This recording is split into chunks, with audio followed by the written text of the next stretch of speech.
This is as expected, man.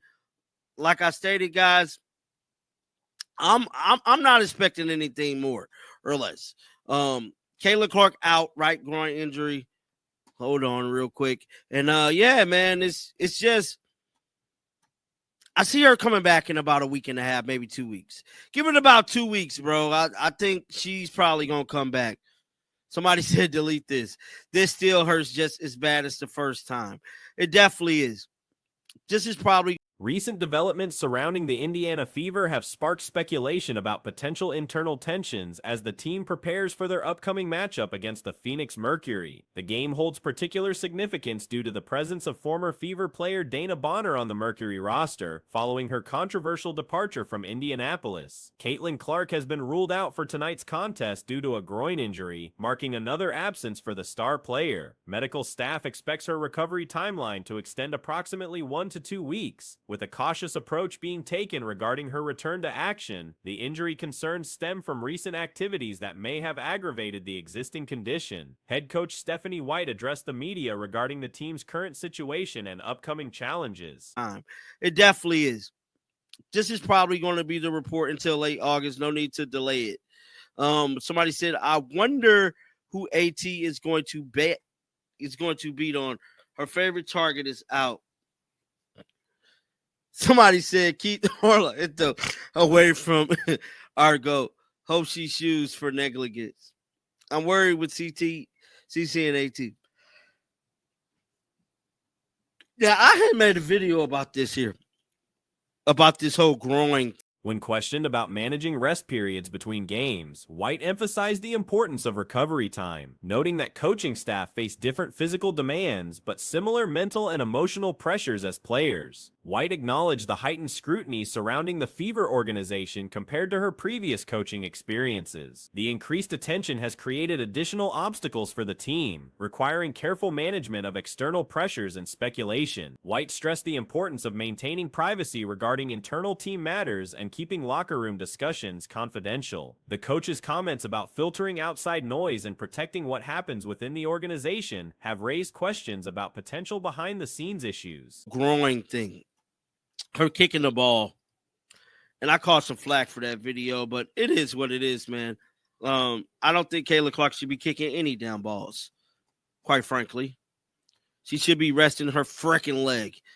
Now, just like I stated at the beginning part of this video, Stephanie White did speak to the media. Let's play some of this, man. Hopefully Scott Agnes don't be on no other stuff, bruh.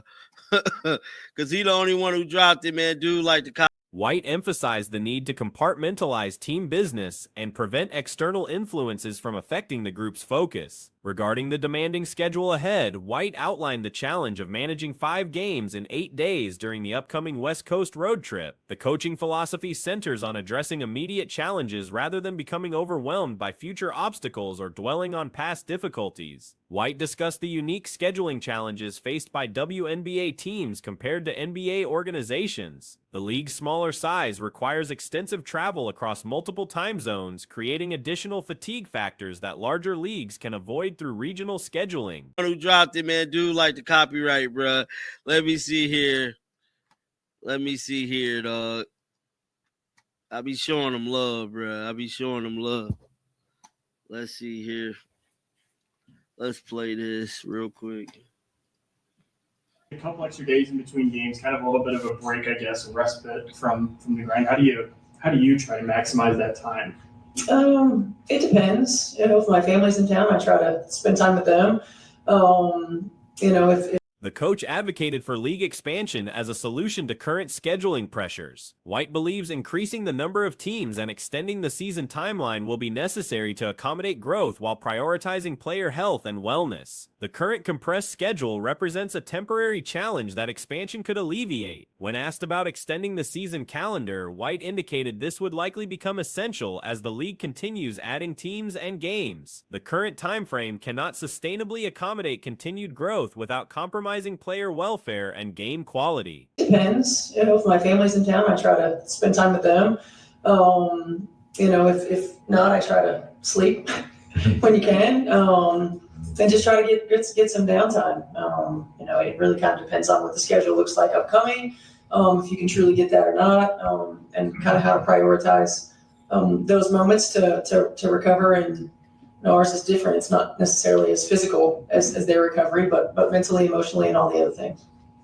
Marcos Segai, Cronkite News. I just wanted to know how the attention surrounding the Fever differs from White's press conference responses have generated discussion about her communication style and potential underlying messages. Some observers have interpreted certain comments as indirect criticism or hints about internal challenges facing the organization. The absence of Clark continues to impact team dynamics and game planning. Her extended recovery period coincides with a critical stretch of the season, requiring adjustments to offensive strategies and player rotations. The team must adapt to playing without their primary offensive weapon during important matchups.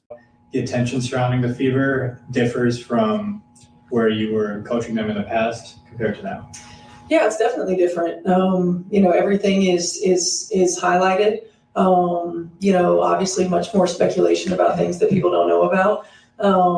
Much more, I guess, activity from the outside, and so it creates more of a challenge to try to filter through that and make sure that we keep what happens, inside our building, inside our locker room, to those. The Phoenix Mercury game represents an opportunity for the Fever to demonstrate resilience despite missing their star player. The matchup against Bonner adds emotional elements that could motivate the remaining roster members to deliver strong performances. Team management faces the challenge of maintaining morale and focus while dealing with injury concerns, scheduling pressures, and external speculation. White's leadership approach emphasizes staying present and addressing immediate priorities rather than becoming distracted by broader organizational issues. The organization welcomes new roster additions as they work to strengthen depth and address current needs. Inside our building, inside our locker room, to those areas, and really, try to silence the noise as much as possible and try to keep the main thing.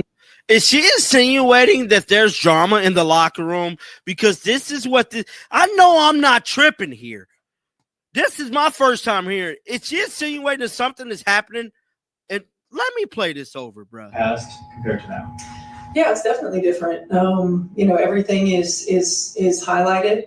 Obviously much more speculation about things that people don't know about. Recent signings demonstrate continued efforts to improve the team despite facing various challenges throughout the season. Media attention surrounding the Fever has intensified significantly, creating additional responsibilities for coaching staff and players. Managing this attention while maintaining team chemistry requires careful balance and clear communication strategies. White's emphasis on keeping internal matters private suggests awareness of potential issues that could become public if not properly managed. The coaching staff works to create boundaries between team business and external speculation. Speculation about things that people don't know about.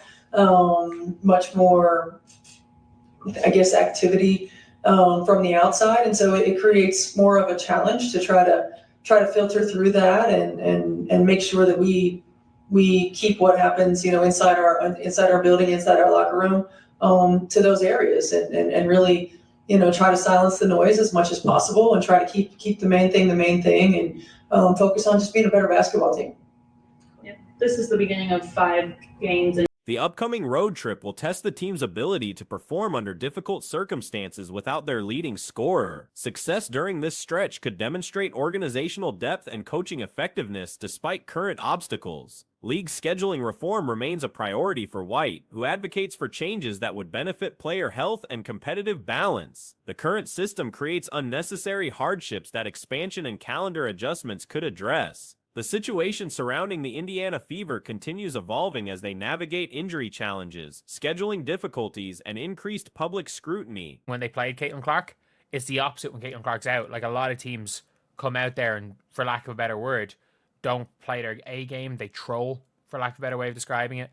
Like, they absolutely,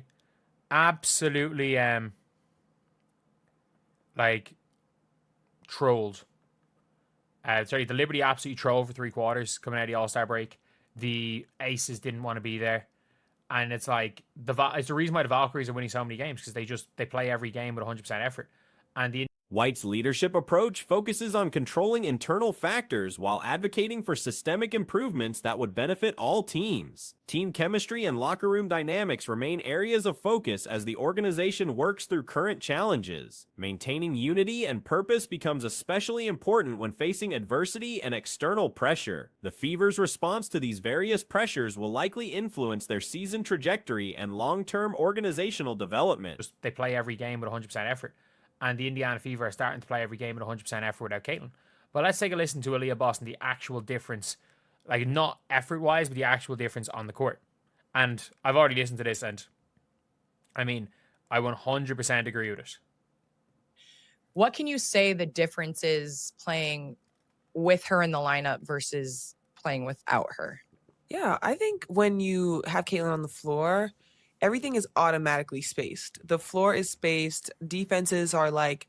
During a recent podcast appearance with Candace Parker, Aaliyah Boston provided insights into the team dynamics when competing without Caitlin Clark in the roster. This discussion highlights a crucial aspect of Indiana Fever's performance as their play style transforms significantly depending on Clark's availability on the court. The team has demonstrated improvement during Clark's absence, though their overall effectiveness remains notably different. When Clark participates, Indiana Fever operates near the level of the league's third strongest squad. However, without her presence, their performance drops considerably, resembling teams with much weaker records. Spaced. The floor is spaced. Defenses are like high end because she comes across half court. You can set an early drag, and there's a deep three going up, and there's a great chance she's making it, right? And when she's not on the funniest thing is that no matter how badly she shot post-injury, she shot so well from deep pre-injury that from like 30 feet, she's still shooting nearly 30% from three, which is not great, but it's 5% off of being elite from that distance. The floor, then obviously it can shrink it a little bit, but I think for... Despite these challenges, the Fever have managed to maintain competitive effort levels, which represents a significant development. This consistent intensity matters because many opponents approach games differently based on Clark's participation. When she plays, every contest becomes a high-stakes battle for opposing teams, with maximum preparation and focus. Conversely, when Clark sits out, several teams arrive with reduced intensity and commitment. Various franchises have displayed lackadaisical approaches when facing Indiana without their star player. For us, it's about making sure we get to that second side, that third side, because when you have Kelsey coming downhill fast, going to that left hand, and then you have Sophie Cunningham and Lexi on the wing being able to spray and knock down for three, it opens up the entire floor. And then obviously that works for the post because they're going to be afraid to double. They're going to be afraid to dig too much because you have shooters all around the perimeter. And so it definitely shrinks a little bit, but I think we've just figured out different ways to score the ball. And I think she's right. It's very much a case where it's like, some organizations treat these matchups as opportunities to experiment or rest key players rather than maintaining championship-level focus. The Liberty demonstrated this attitude for 3 quarters following the All-Star break, while the Aces appeared disinterested throughout their encounter. This inconsistent effort from opponents partially explains why expansion teams like the Valkyries achieve unexpected success by maintaining maximum intensity regardless of circumstances. Indiana has begun adopting this same mentality, competing with full commitment whether Clark suits up or not. Boston addressed the tactical differences between playing with and without Clark, providing detailed analysis of how offensive schemes adapt to personnel changes. The case where it's like what Kelsey has to do with Caitlin, how without Caitlin are different. However, I will say is that the way she played against the Sky was very, very close to being like the way she played with Caitlin, and I think that could be a reason why they started doing so well. I honestly think that could be a reason why she was so good, why she's been so efficient, and why it led to wins. But like it is one of those things where the Indiana Fever very much. Her observations revealed a profound impact one player can have on team spacing and strategic options. When Clark takes the floor, defensive coverage automatically extends beyond the three-point arc. Opponents must guard her from half-court distance because of her exceptional shooting range, creating immediate spacing advantages for teammates. This extended defensive attention allows for early drag screens and creates multiple scoring opportunities throughout possessions. Clark's shooting accuracy from extreme distances, despite post-injury struggles, still commands defensive respect from 30 feet away. The Indiana Fever very much they look very different. And she's completely on the money about the spacing thing, because they literally have to guard her at the 3-point line. Sorry, not the 3-point line, the halfway line. And what that does is, because as she said, it allows her to set the early drag screen. And so we're going to do our great, our incredible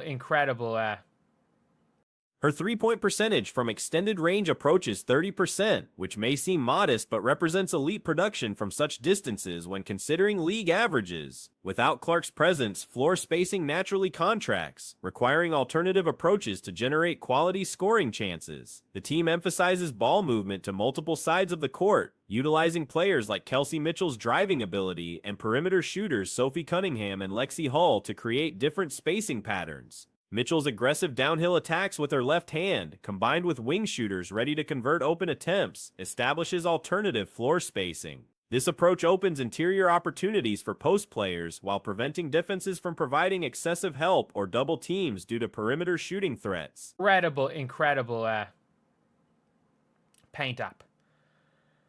We have got the paint app right here. I wish that there was a paint tool. So we've got the paint app right here. So here is half a basketball court. Here is half the court. So this is with Caitlin Clark on the floor. Let's just put the 3-point line to here.